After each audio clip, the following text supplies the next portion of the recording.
អូខេអញ្ចឹងសួស្តីអ្នកនរគ្នាអញ្ចឹងថ្ងៃនេះយើងមករៀនមេរៀនរបស់យើងបន្តទៀតថ្ងៃកាលពីម៉ោងមុនអ្នកនរគ្នាបានរៀនទាក់ទងទៅនឹងស្រៈទល់ចំនួន10ហើយនិងចញ្ញៈទល់ចំនួន14របស់យើងអញ្ចឹងចំពោះម៉ោងនេះគឺយើងនឹងរៀនទាក់ទងទៅនឹងស្រៈសមនឹងចំនួន11ផងដែរអញ្ចឹងនេះចំពោះម៉ោងមុនគឺអ្នកនរគ្នាបានរៀនរួចហើយអញ្ចឹងថ្ងៃនេះក៏ប្រហែលជាអ្នកនរគ្នាបានធ្វើការអនុវត្តនៅក្នុងការអានរួចហើយផងដែរអូខេអញ្ចឹងនេះគឺដូចគ្នាហើយនេះក៏ដូចគ្នាដែរអញ្ចឹងថ្ងៃនេះយើងមករៀនទាក់ទងទៅនឹងស្រៈសមរបស់យើងចំនួន11ដែលមានដូចជាអេយេអេយេវ៉ាវ៉េវេវវេវីអ៊ុយសូមម្ដងទៀតអេយេអេយេវ៉ាវ៉េវេវវេវីអ៊ុយអូខេអញ្ចឹងសូមម្ដងទៀតអេយេអេយេវ៉ាវ៉េវេវវេវីអ៊ុយអូខេអញ្ចឹងស្រៈរបស់យើងឥឡូវនេះគឺមានចំនួន11អញ្ចឹងឥឡូវយើងមកពីរបៀបនៅក្នុងការសរសេរទាំងអស់គ្នាអូខេអញ្ចឹងស្រៈរបស់យើងនៅខាងលើនេះគឺស្រៈអេអូខេអញ្ចឹងមិនមែនអែទេណាគឺអេអេអូខេអញ្ចឹងអេរបស់យើងឥឡូវនេះគឺយើងសរសេរចំនួន3ដង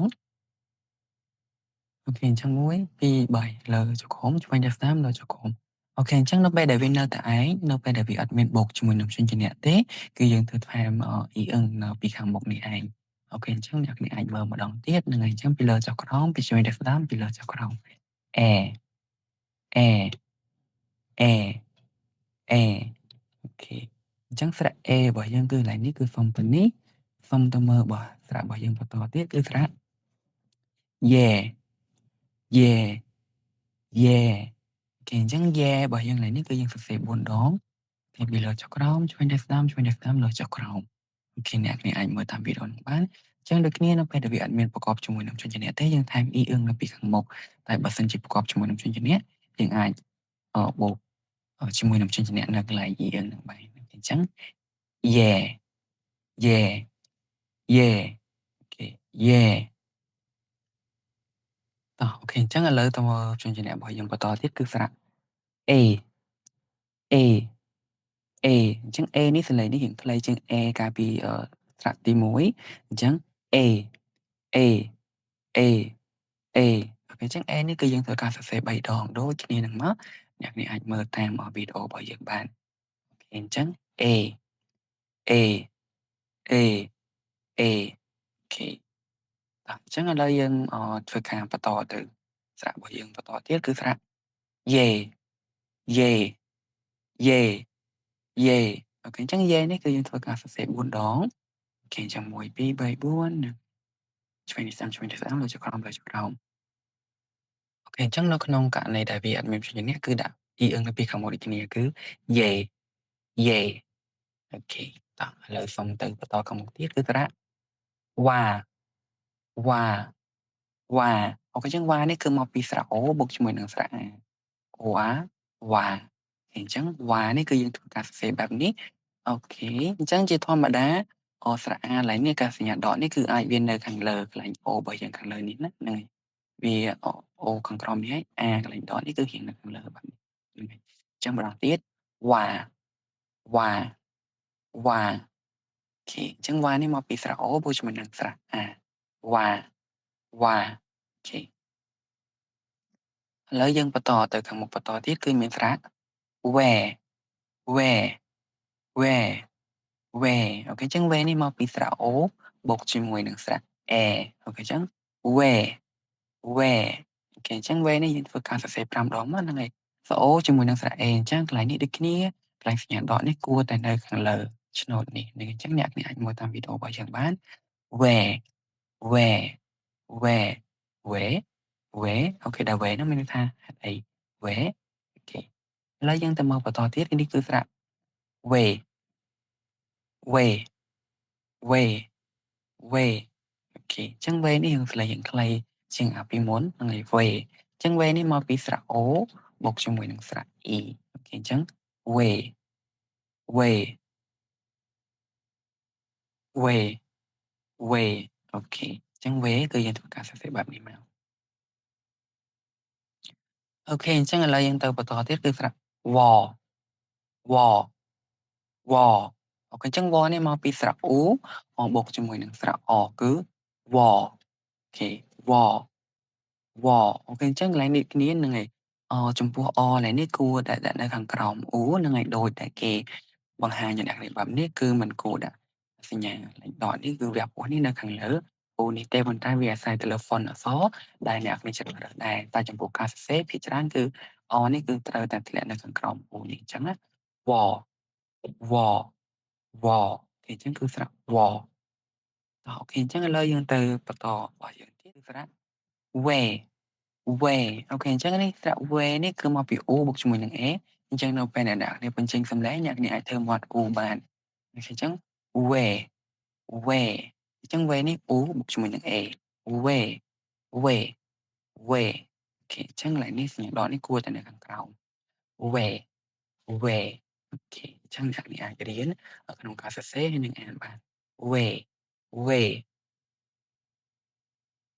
បន្តមកទៀតគឺយើងមានស្រៈអុំបន្តមកទៀតគឺយើងមានស្រៈ we we we អូខេអញ្ចឹង we នេះមកពី o បូកជាមួយនឹង e we we we អូខេអញ្ចឹង we យើងធ្វើការសរសេរមក o បូកជាមួយនឹង e we we we អូខេអញ្ចឹង